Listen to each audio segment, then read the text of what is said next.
et ils traduisent et les textes constitutionnels et la justice, même le droit au profit, toujours il y a un intérêt là-bas. Français bayekola na université na mayele basale la ango toujours pour se protéger même quand il est fautif. La constitution ce sont des textes. C'était comme la loi de Moïse. On pensait que Jésus était venu pour abolir, mais Jésus disait pour accomplir. Moi je pense que le président Fachi n'est pas là pour violer, mais c'est pour accomplir la constitution. Ils ont fait ça d'une manière frauduleuse. Donc, qui tue par le paix périra aussi par le paix. Karma, voilà. Mais le Loba Kabola, mon ministre des Relations avec le Parlement. Ah, FCC. Tout ça.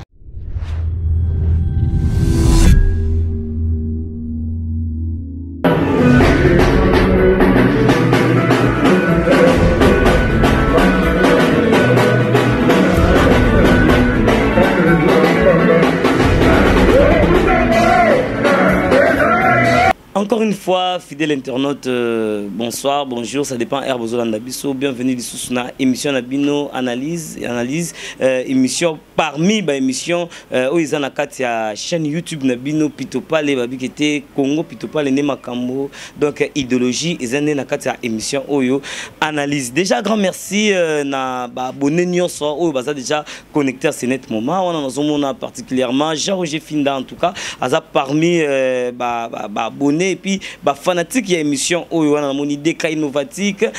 Betty Boana Océan, en tout cas, des cœurs avec vous. Jean-Roger Finda depuis Grenoble. Donc, merci Nayo. Merci en tout cas, na internet Nyonso où baza connecté à ce net moment pour l'Olanda émission Nabino analyse. Wapi, tu as qu'à Kabola Makanisi, tu as qu'à beta masolo concernant l'actualité politique. Où ils ont rangé Mboka Nabiso. Netilelo, Tobo Sanité, Business Toyebi, président de la République. Félix Antoine Tshisekedi a outé Kosala annonce naïe ou encore à s'adresser qui na population congolaise après la consultation nationale Kakandenga Lakaki albaki qui était après wana à quoi couper ça mot et asuka donc ça dit dernier mot naïe ou aroloba concernant la consultation ndenge et les kanaki biso mo monaki batundenge na ndenge balekaki wana acteur politique ya ndenge na ndenge balekaki wapi pesa ki pe ba vi na bango oyo lelo président de la République a synthétisé qui yango na discours naïe. Je pense que biso stolandaki mais lelo to revendre un peu pour que la contenu à discours et chef de l'État n'a pas sens dans l'Onyonso n'andenge alobaki qui était dans quelques temps à ça qu'on nommait informateur donc à ça qu'on nommait déjà informateur dans quelques temps alors et que ça les mandenge ni pendant que constitution peut et lobby makamona ndenge singeli qui était le premier ministre a démissionné alors Torobeta Lisolo na waza moko ya ba cadre ya association de jeunes élites pour la reconstruction nationale Bob Tanga même ta parolier oyo tokomeka quand même ko kabla nae ba moment fort ya émission na biso lelo Bob Tanga bonjour et puis moi maloba na bande console na biso de partout en tout cas bonjour mbote na balandi nyonso ya Congo Pitopale ndeka journaliste à lobby Bob Tanga naza l'un des cadres et jeunes élites pour la reconstruction nationale, donc Mbote Nabino Nyonso. Je pense que Naza sous mon payate parce que na émission et les kaki donc to lobelaki les lopé to lobela donc c'était avant il y a discours à chef de l'État maintenant c'est après les discours de tozo analysé sur Yango en tout cas donc Mbote Nabino Nyonso. Voilà déjà entrons dans les vifs il y a émission Nabiso tout le monde qui chef de l'État à ça qui discours naïe. Alors lecture naïe par rapport à discours il y a chef de l'État. En tout cas lecture nanga par rapport à discours et chef de l'État plus sous analyse nanga qui est plus côté à nomination informateur et puis séparation et coalition entre FCC cash quoi. Donc so il a ça la synthèse parce que c'est vrai que introduction il a parlé des tout même biso plus tozaki kozela kaka makambuya séparation et coalition FCC cash donc ndi tolobela na émission les kaki en tout cas c'est pelé ça biso mingi et puis nandela bi azo nommé informateur en tout cas c'est pelé biso makasi. Voilà parlons séparation ya FCC cash est-ce que eloko wana ekozala na ba répercussion na ngoli sous à la longue. Non, je ne crois pas parce que aussi longtemps au départ déjà ndenge betamaka que non ezaki déjà na deal moko betamaka. Alors le la vérité a dit les Robimate. Non, la vérité a dit les Robimate parce que même FCC même cache ti le lobby au peuple congolais non tout le monde accord wana formellement. Bon la sabi so ngo officiellement total que dans cet accord il y avait ça. Mais il nous dit seulement il y avait accord. Que l'accord au profit à bien-être de la population. Donc pour nous, c'est pas là vraiment accord on a vraiment pas panzana parce que ils ont profité quand pour la intérêt à individu à batumorobo. Alors le lo FCC cash ya ko panzana mais tout moni bandeko ya parti sur la plateforme où il y a la Mouka et le ndeko Martin Fayulu tout moni bango réaction na bango on dirait ba sepelité na ndenge mukonza mboka alubi qui était lelo libala ici parce que batuni moko donc disons secrétaire ya ICD ou azali vraiment plus proche il y a Martin Fayulu aleka ki pe na média ou alubi qui était et loko bango zeko s'attendre na ngo président de la République lobande yango lobiti. Oh, bon, la Mouka, en principe, bango idéologie, na bango, ils aura toujours nous faire reculer. Hein? Donc, je sais pas, ma ramba vérité, désir, nous faire reculer. C'est parce que bango, si les lobes analysent, na bango, ils aura par rapport à vérité, désir, par rapport, il y a figure de style, na bango, bakendelara. Nous, en tout cas, le pays doit avancer. Ou les tozonga na sima, tozan la makambo, ezo salema lelo. Donc, moi, je pense que analyse wana ezo engagé kaka la Mouka, mais je pense que le discours ya chef de l'État, une grande partie de la population basa derrière discours. Donc je pense que Avina Bango ezo concerné la Mouka, mais en ce qui concerne le peuple congolais, Batouba sepeli na discours ya chef de l'État, Batouba sepeli na séparation ya accord wana. Martin Fayulu azali pe moko ba leader ya la Mouka ou lelo yene mtasa ko coordonner nenge rumeur réseau bima soit disant que on dirait que était moi li solo mo et comme ko beta manandenge ya CC entre Martin Fayulu plus Yeto Lobela parce que tout le monde ba membre mususu ya la Mouka ba avec une consultation mais sauf Martin Fayulu on dirait que ça na li solo mo ko beta manana CC entre FCC na Martin Fayulu. Bon, je crois, bon, Martin Fayulu, Toyebi peut positionner, vous savez, l'histoire nous rattrape. En 2006, si Kimbuta avait passé gouverneur de la ville, c'était à cause de Martin Fayulu. Donc, seul le lopé rapprochement Mogo et Zali entre Yéna FCC. C'est possible, hein, parce que les politiciens, vous savez, bah na ba tactique, bah na ba jeu, bah na ba plus na ba comportement, Mogo et profitera plus na intérêt na bango que intérêt à peuple. Donc, to lingi lisusu ba politiciens ventriotes, nous avons besoin de patriotes. C'est-à-dire les ventriotes, bato baza plus basé na makamba mabumu na bango que na mabumu population. Est-ce que tu as classé Martin Fayulu parmi les politiciens ventriotes? Mais c'est clair, il est classé parmi les politiciens ventriotes. Mais les populations ont fait confiance. Pourquoi il est classé parmi les ventriotes et lui est Mouzito? Akbango baloba enini? Bako créer insécurité pour les investisseurs bayate. Et baloba ibongo ezai pour l'intérêt ni pour les profits na bango. Comment boko créer insécurité et pas ya muto azo ça la pour na peuple. Mais bino boko créer insécurité on a pour peuple à se retrouver. C'est baza contre population. Mais ils sont des ventriotes donc ils sont plus pour la intérêt ma bango que l'intérêt à la population. Voilà, parlons. La Mouka n'a évité ce bagose à donner des leçons, en tout cas, je ne crois pas. Vous donner des leçons, tout le monde a dit Vous savez, un homme a dit ceci. Ne crois pas un homme à propos de ce qu'il dit, regarde ce qu'il fait. Donc tout le monde total oh ya zo sala. Surtout tellement en tout cas bagose à la vraiment donner des leçons beaucoup. Il faut le ridicule même si le ridicule ne tue pas. Un dingue français balobra mais quand même faut avoir honte quand même. Les lots baza contester nyonso oyo président Félix Tshisekedi dazo sala. Mais oui bazo contester parce que bango ba espéra kaka vérité. Non, l'histoire est déjà passée. Vérité des urnes Tshisekedi a été proclamé par la CENI. Donc il y a pas de débat. Et puis Mais des fois, on a moins de raison parce que pour la nini oh la présidence n'est besoin de mais député Hermo Boboya député Moussousso majorité il y a FCC baza député nommé. Non, formellement baza nommé parce que la CENI a bien proclamé. Donc là c'est l'informel. Formellement, ce sont les députés élus comme le président a été aussi élu au même titre avec les députés. Donc c'est ça. Vraiment. Alors, parlons des nominations, il y a informateur na Katiani. Alors, et le président de la République a qui était dans quelques jours, à ça qu'on nommé informateur pour la nouvelle majorité parlementaire. Alors, est-ce que le président est faisable?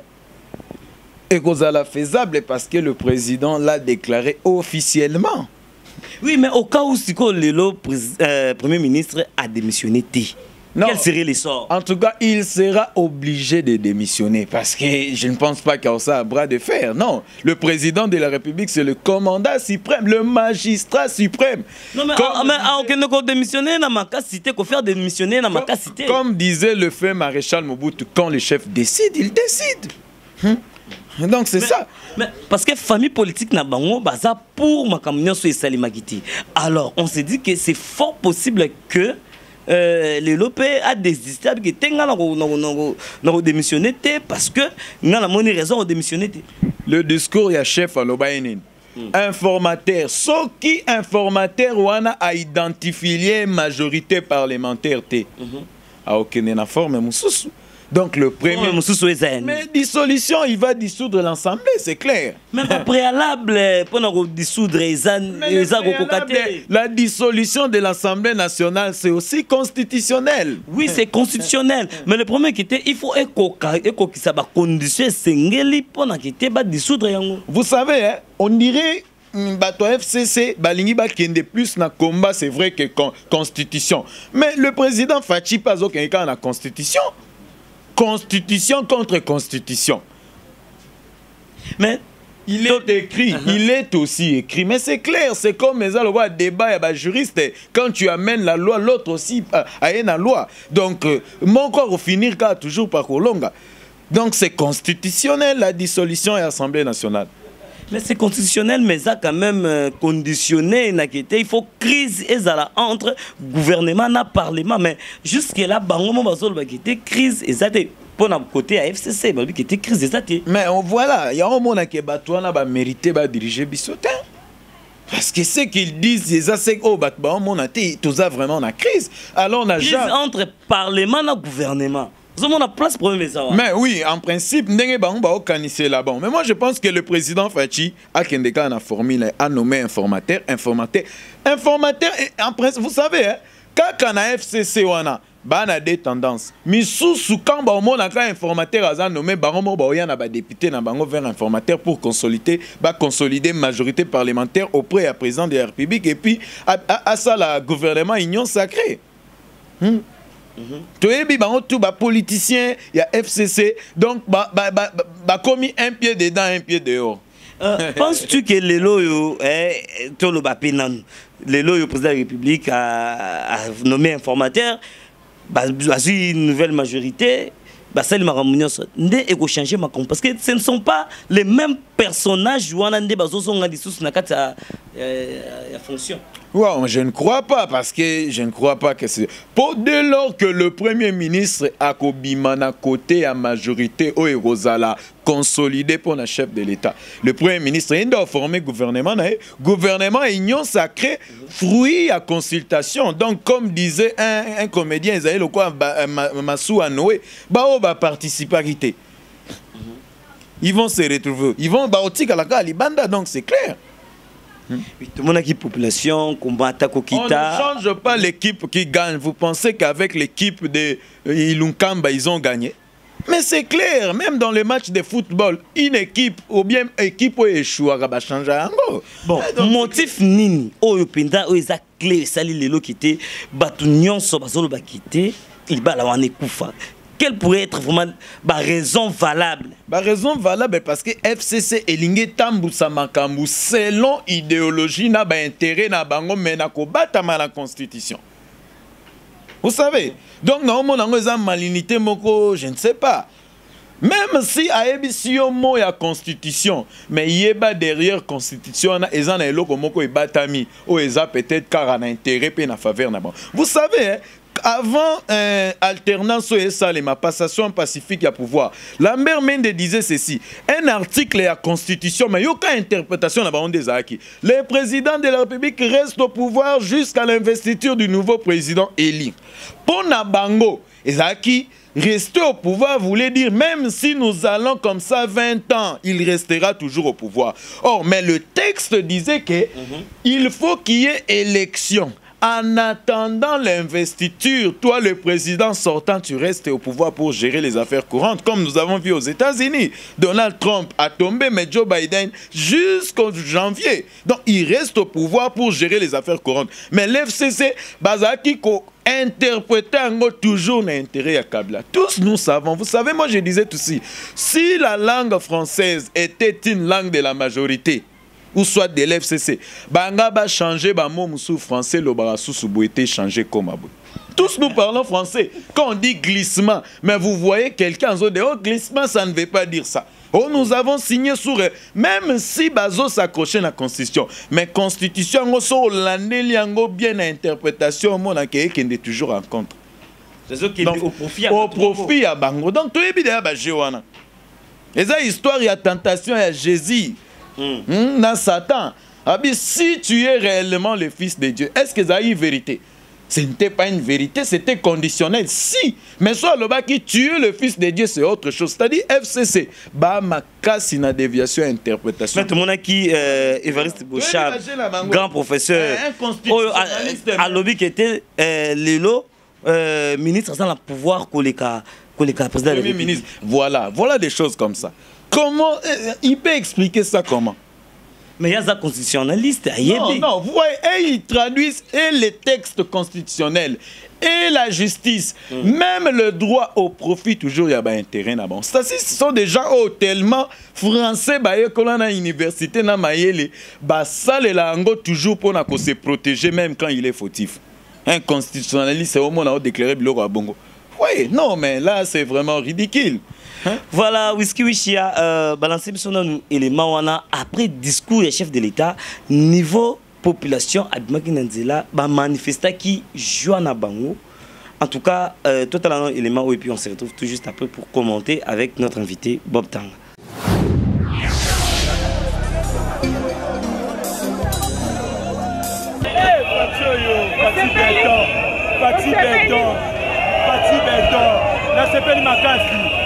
On a 18 ans, donc à l'issue de mon pays, on a parti des temps. À ça, on a toujours la Simanae.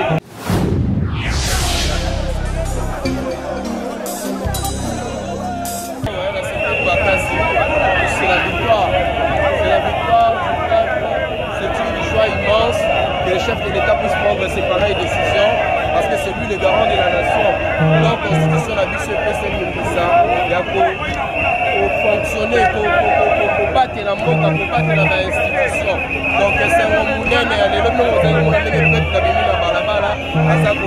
c'est vraiment une joie immense.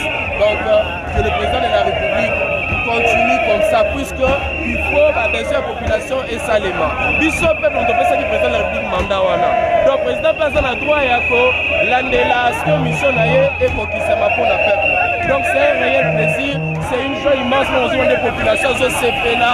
Donc, le Kabila puisse nous laisser tranquille.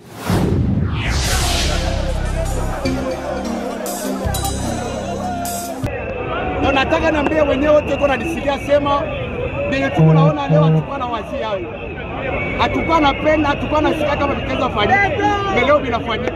Alors tunaitika kama Felix Nibeto tusike na bebe bebe anasema. Na tuko tunaambia watu kisalume banda. Kazi inaanza sasa, njoo kazi hiyo hii. Mwenyewe anataka kufanya kazi akwe basi.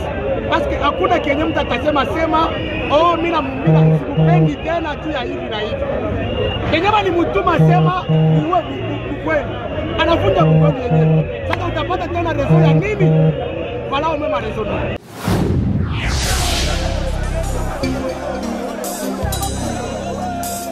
C'est un gozali makati pour la journée lelo tozali ko sepela ete pour ete mokonzi ya mboka amebeli biso libération tandis que la tata attendu.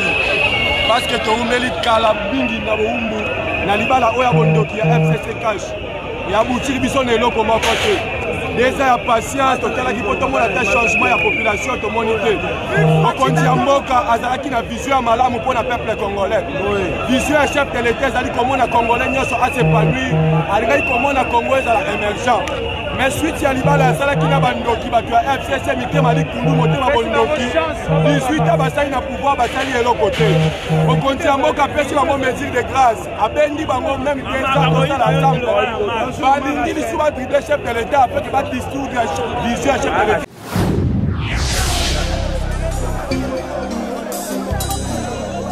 Le président de la République, c'est le garant du bon fonctionnement des institutions. Et au nom de ça, le président de la République est au-dessus. Au-dessus, il n'y a que la Constitution. Mais je vous assure, dans quel pays un président de la République peut supporter d'être malmené par des personnes qui doivent suivre sa ligne de conduite pendant 2 ans? Quelqu'un qui vous fait une mesure de grâce, quelqu'un qui est en alliance, en coalition avec vous, et vous vous permettez de l'empêcher à accéder ou à user de ses pouvoirs et ses prérogatives comme chef de l'État. Dans quel pays le Premier ministre n'a jamais assisté à la prestation de serment des magistrats d'une grande cour, comme la Cour constitutionnelle, la Cour de cassation? Non, mais ça ne peut pas se passer comme ça. La coalition FCC cache avec pour objectif de mieux diriger le pays, étant donné que le président de la République n'avait pas la majorité parlementaire. Mais ceux qui donnent cette majorité, c'est nous, le peuple.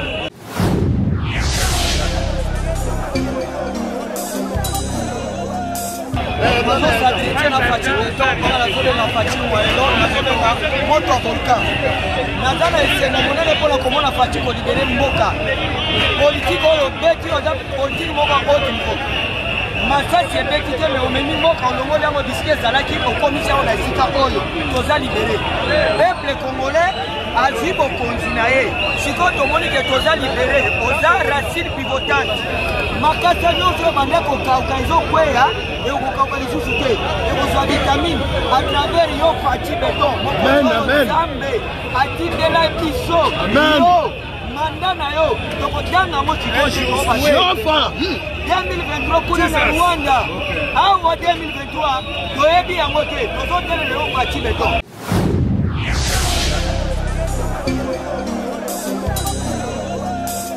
Voilà, on a qui image, on a une population abimaki nanzela en train de festoyer. Tebite soto bengango bongo baza ko fêter, baza ko sepela rupture wana ya FCC cash. Donc libala ko kufa ya FCC na cash ndeko Bob Tanga. Avis na yo par rapport ya comportement ya population suite il y a annonce ou encore adresse ya chef de l'État. Nga moko ekuta nga na limité mais namoni mibali bazo yamba na lwa match ya Léopard. Dans discours wana za inde lwa na match ya Léopard surtout côté kaloba qui je décide de nommer batu bagangi wo. Donc c'est bien côté. Victoire, non mais c'est la victoire, il y a pas mal donc victoire déjà donc mboke kokai kotambola bongo tina batu moko boye. Prise en otage, kaka bango nyo, même si azo comme en français faut zaka un intérêt. Même si alinga interpréter, même si alinga tangisa, mais wana to komi na système nino. Donc en tout cas batu bazaya ko sepela partout, batu tout, même na ba diaspora batu tout ba sepela na discours à chef de l'État. Voilà, à part Martin Fayol, l'une des CP de la montée. Mais parce que nous devons être un peu pragmatiques.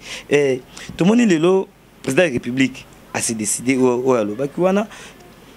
il est coordonnateur de FCC. Aekoloba Maloba qui était bango président de la République à Kenama comme nommé informateur a violé la constitution Yamboka. Alors, par rapport à coordonnateur et à FCC. La constitution, ce sont des textes.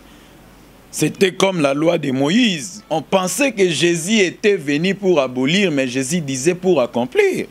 Moi, je pense que le président Fachi n'est pas là pour violer, mais c'est pour accomplir la Constitution. Vous voulez dire que le président Félix Tshisekedi a violé, mais accomplir. Mais accomplir, mais pourquoi pas? Même la Constitution doit toujours profiter au bien-être de la population.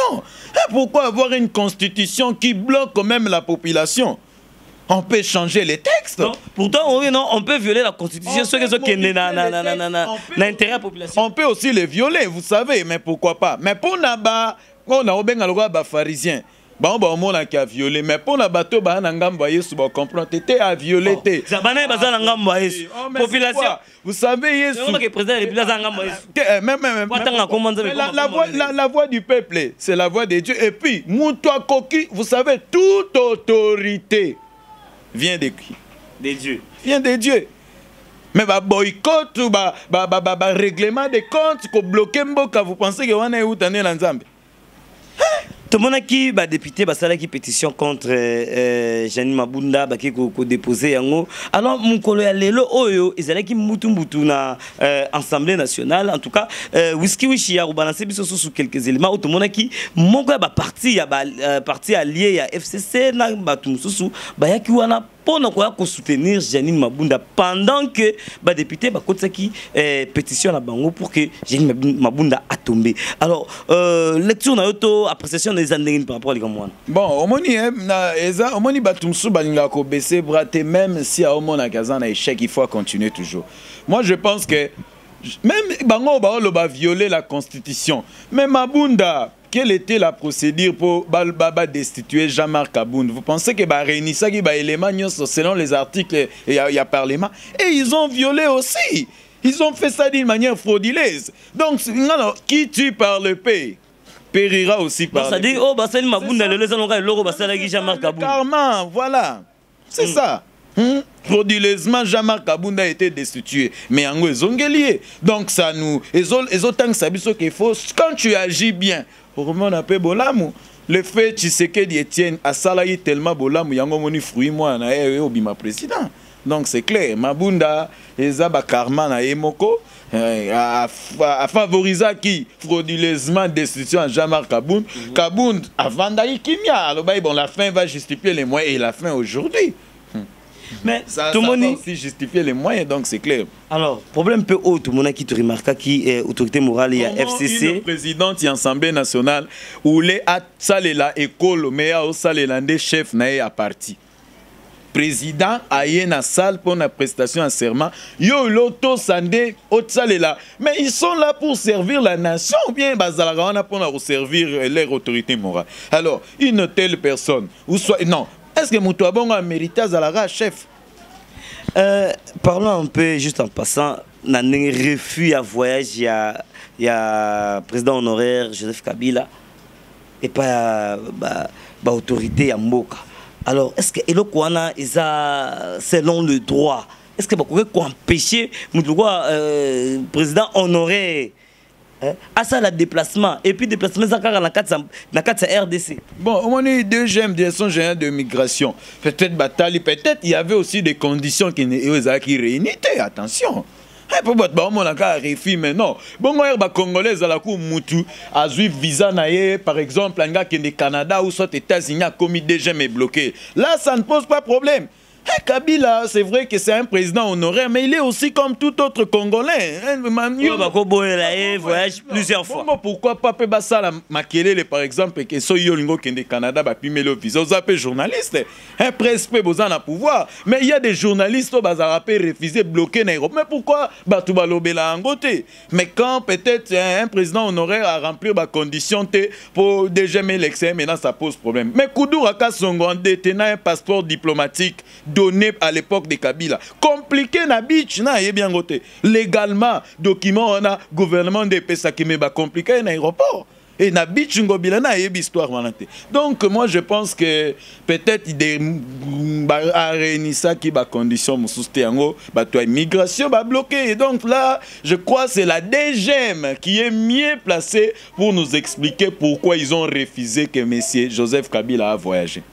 Est-ce qu'à l'allure où vont les choses, peut-on continuer toujours à parler des passations de pouvoir pacifiques? Mais pourquoi pas?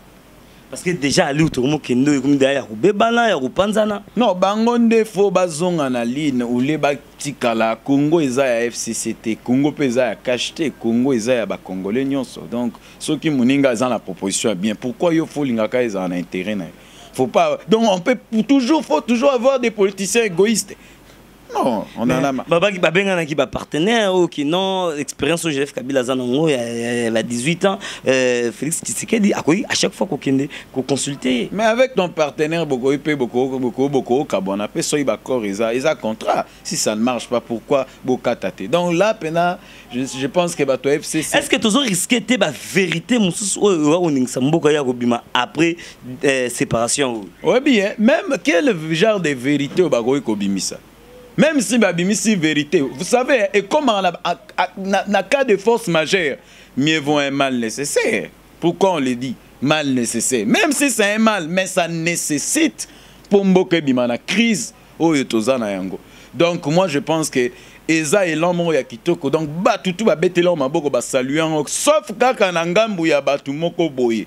Là maintenant ngambu ya batu moko mais baza mi balé baza côté à FCC na côté à Lamuka. Bon, Lamuka plus tozo mona Fayulu. Bon, ngana za ko s'abstenir au Lamuka parce que lorsqu'on parle de Lamuka, on voit plus présence ya ba leader le roi Moïse Katumbi, le roi Jean-Pierre Bemba. Bon, mais tout le monde les deux autres au bango baza ko s'écarter même na idéologie bango nani plutôt Muzitu na Fayulu. Alors on s'est dit que non bango mi balé apparemment bazo sala kipangi ou bien ezaka que non parce que baza pe na idéologie au bango je pense que la Muzitu et Fayulu individuellement baozwa ba acte na bango mais baola tango na casquette à Lamuka. Même jour à salara marche na hier batubele Lamuka déclaration zaki wana marche à Lamuka te officiel donc zaki yemoko Martin Fayulu.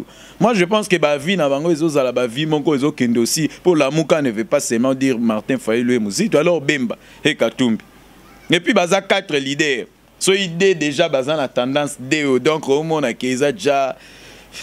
Donc, est-ce que tu connais que la Mouka existe? Mais la Mouka existe toujours. Bemba est de la Mouka, Katumbi est de la Mouka.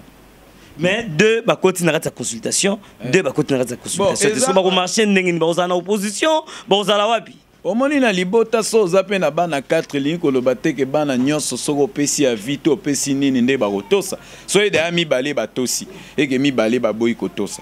Moi, je pense que c'est clair. Donc, on est tikali à Vina Bango. Donc, le pays ne doit pas être bloqué parce que Fayulu et Muzito, Balingi, Kokota na système. Donc, on a les trains, il faut être en vol en tout cas. Train cause à la bloquer. Vraiment, vraiment. Donc, Babara, toujours les bonnes choses ne durent jamais. Donc, je pense que tout bête qui moi les solo concernant l'actualité politique. Mais non, c'est pas là tout si ça n'en a dossier au président de la République à l'Obaki qui était Bazo Kotissa, ministère de la décentralisation et quota dans le ministère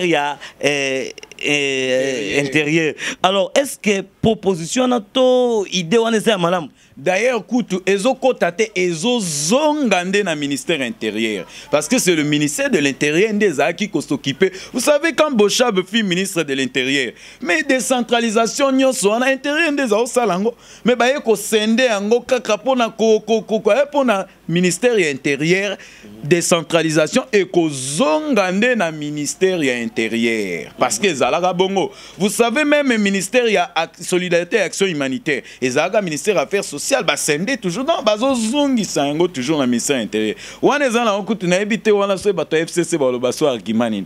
Donc ezé loko ezala bazongi si amonde ezala. Donc c'est clair. C'est que ba mettre en application pour la chef de l'état lobby. Mais oui, en principe faut pas mettre en application. Mais ça bazo mettre en application, c'est-à-dire que il faut que le gouvernement tombe pour pas mettre en application ou bien bazo banda malamo ka siko ko en application. Mais c'est clair, gouvernement il faut tomber, c'est clair. Ministère à décentralisation, oyebi que ministre aza na tête ya ministère à décentralisation, boyebi makama minembwe. Quand même, donc ministère wana ezo zonga na ministère intérieur. Alors makama minembwe.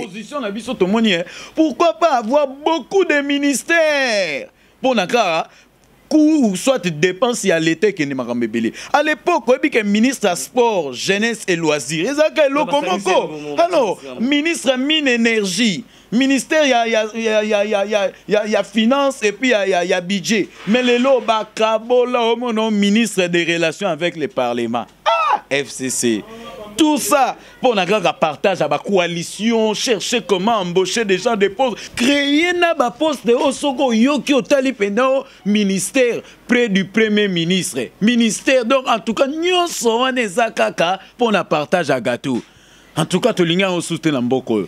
Les politiciens, les vagues, les politiciens, classés les politiciens, bon, est-ce que par rapport à Bissomoronde, tout ça qui était comme une bonne population, ou ça il fallait tout tel, mais déjà tout tel, mais la rabango bandakala. Mais en principe, oui, en principe, Bissomo peut-être te permettait, Mikolo, te lingango les sous-soutés. Net ministère, il y a décentralisation et affaires coutumières que dirige M. Roubero. En tout cas, dans le prochain gouvernement, on ne veut plus attendre Roubero au sein d'un poste ministériel. En tout cas, là, voilà ton lingati. Mais ce qui pour parti politique, n'a pas famille politique, n'a pas affaires coutumières, en principe, il ne faut pas créer fonction ministère de haine, division et conflit. Wanande bako to ko kondima ke Roubero a porté en mais oui. Mais oui. Mais c'est un ministère c'est une philosophie pour dire qu'il y a d'autres personnes comme là-bas on faut pas besoin comme ministre. Voilà, lui on l'appelle Bob Tanga, petit à petit, tout le monde qui est déjà dans la émission. Alors, chance ni aux OP, ça n'a pas de la République, na démarche naïe, où ils ont entreprendre à gouvernement et à Union nationale. En tout cas, démarche naïe et aussi, vraiment, et puis avec l'aide de Dieu, na aide à la population, démarche il y a président de la République, et qu'au indépendant, et qu'au Simba, nyon somarambo, les kakitoko, nengega kaya lobaki. Alors, nangamo kasi ya FCC les. Nangamo na bango so ba lingi ba mi komisa ba mécontent ou soit ba écrit na lobite ke baza ba écrit so ki ba mi komisi. Poza na batu musu ba sepela kate o sala malamu amoni mabe. O sala mabe amoni mais finalement oza na position nini. Nenge ndeko faulu zo sala donc facha sala malamu mabe asala ou soit na ba écrit to lobite ke ba bongo mais soyi ba acte na bino nde ko lakisa ke non muto a commis écrit. Muto a commis mécontent quand même. Mboka ko dépendre selon ba mental na binoto ba intérêt na binoté. Voilà rapidement quelques salutations na bato bazolanda biso département. En tout cas, ministère ya surtout le Koana relation avec le parlement dès on coup soueza te que na contre yo mais ça ba ministère mo faut ezala la société. Ça ba ministère où il faut tomber. Des ministères fabriqués seulement pour na bato ba se retrouver. Le banga suka ngo lobake abolir la constitution et accomplir. Le président Fachi Tozongika na Bible, je ne suis pas venu pour abolir, mais pour accomplir. Donc, ce qui réellement va être FCC, la constitution, on dit ma Marambo Fachi à Osal. Soyez pharisien. Mais je ne dis pas que c'est pharisien. Mais comme pharisien pour un comportement na bango. Voilà, ça est fini avec Bob Tanga. Vraiment, donc, grand merci à Bino Sposo qui peut attention à Bino Pétan, à Bino Yarolanda, émission Oyo Makanisa Peuple dans Analyse. Ou plutôt qu'à vraiment analyser l'actualité politique, en tout cas, où ils à la une. Grand merci à Jean-Roger Finda, grand merci à Deka Innovatique, Betty Bona Océan. En tout cas, grand merci à l'internaute Nyonso Oyo Bazolanda Biso. Commentaire na Bino Nasiwana et vous allez bien pour que et des Biso, tout qu'on marcher ensemble. Parce que ça, émission Oyo to solaka biso na bino matu bolana biso ngala bino je pense que tu kutana na prochain numéro toujours avec même idéologie et analyse avec un prochain invité. Ciao.